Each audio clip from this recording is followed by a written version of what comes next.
சின்னக்கானலில் புதிய அரிசி கொம்பன் சக்கை கொம்பன் என்ற காட்டு யானைதான் தற்பொழுது ரேஷன் கடைக்கு பின்னால் வீட்டிற்கு நேராகவும் தாக்குதல் நடத்துவது. அரிசியும் உணவுப் பொருட்களையும் தேடிதான் அரிசி கொம்பனை போன்று சக்கை கொம்பனும் தற்பொழுது உலா வருவது பொதுமக்களிடையே பீதியை ஏற்படுத்தியுள்ளது. அரிசி கொம்பன் காடு விட்டு வேறு காட்டிற்கு சென்றபோதும் ஆறுதலாக இருந்த சின்னக்கானலின் பொதுமக்கள் தற்பொழுது மொட்டை வாழும் சக்கை கொம்பன் போன்ற காட்டு கொம்பன்களினால் மீண்டும் துயரத்தை சந்திக்க வேண்டிய நிலை. இவைகள் வீட்டிற்கு நேராகவும் நிலையங்களுக்கு நேராகவும் தாக்குதல்களை நடத்தி வருகிறது. கடந்த தினம் தொடர்ச்சியாக சக்கை கொம்பன் கட்டிடங்களுக்கு நேராக தாக்குதல் நடத்தி வருகிறது. பண்ணையாரின் ரேஷன் கடையை தாக்கி அரிசியை உண்ட பின்பு கடந்த தினம் 301 காலனியில் വീടിയും சேதப்படுத்தியது.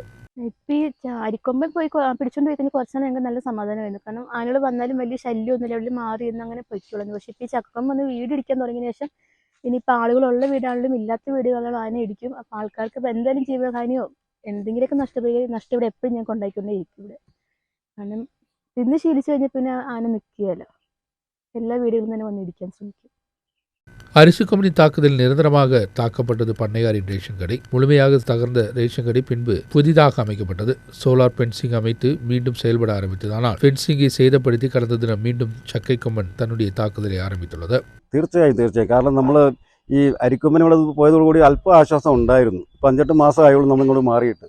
ഈ കെട്ടിടം നവീകരിക്കപ്പെട്ടു, വനം വകുപ്പാണെങ്കിൽ നമ്മൾ നല്ലൊരു ഫെൻസിങ് വെച്ച് തന്നു. അപ്പോൾ ഫെൻസിങ് എല്ലാം ഉള്ള ഷുവർട്ടിയിലാണ് നമ്മൾ അല്പം റിലാക്സ് ആയി നിന്നത്. അതിനിടയ്ക്കാണ് നമ്മളെല്ലാം ഞെട്ടിച്ചുകൊണ്ട് മിനിഞ്ഞാന്ന് രാവിലെ ചക്കക്കൊമ്പൻ എന്ന് പറഞ്ഞ ആന ഇവിടെ എത്തുകയും പുറത്തു നിന്ന ഒരു കൊടി മരം പിഴുതെടുത്ത് ഈ ഫെൻസിങ് തകർത്തുകൊണ്ടാണ് അകത്തോട്ട് കയറി ഇത്രയും ആക്രമണങ്ങൾ കാണിച്ചിട്ട് പോയേക്കുന്നത്. ഇന്നലെയും ഒരു വീടെങ്ങാണ്ട് പൊളിച്ചളഞ്ഞായിട്ട് അറിയാൻ കഴിഞ്ഞു. അപ്പോൾ ഇനിയിപ്പോൾ ഇത് ഒരു ശീലമായിട്ട് മാറും.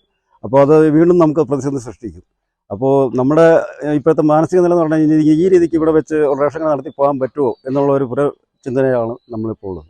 காட்டுப்பகுதியில் தேவையான உணவுகள் இல்லாததே காட்டு யானைகள் வீடுகள் கடைகள் உட்பட உள்ளவைகள் தாக்க காரணம் என்று பொதுமக்கள் தெரிவிப்பது. அரிசி கொம்பன் நிரந்தரமாக மக்கள் வசிக்கும் பகுதியில் இறங்கி வீடுகள் கடைகளை சேதப்படுத்தி அரிசிகள் உட்பட உள்ளவைகளை சாப்பிட்டு சென்று கொண்டிருந்தது தொடர்ந்தது. அதே போலதான் தற்பொழுது சக்கை கொம்பனும் தன்னுடைய நிலையை மாற்றி வீடுகள் ரேஷன் கடைகள் உட்பட உள்ளவைகளை தாக்கி முன் செல்வது.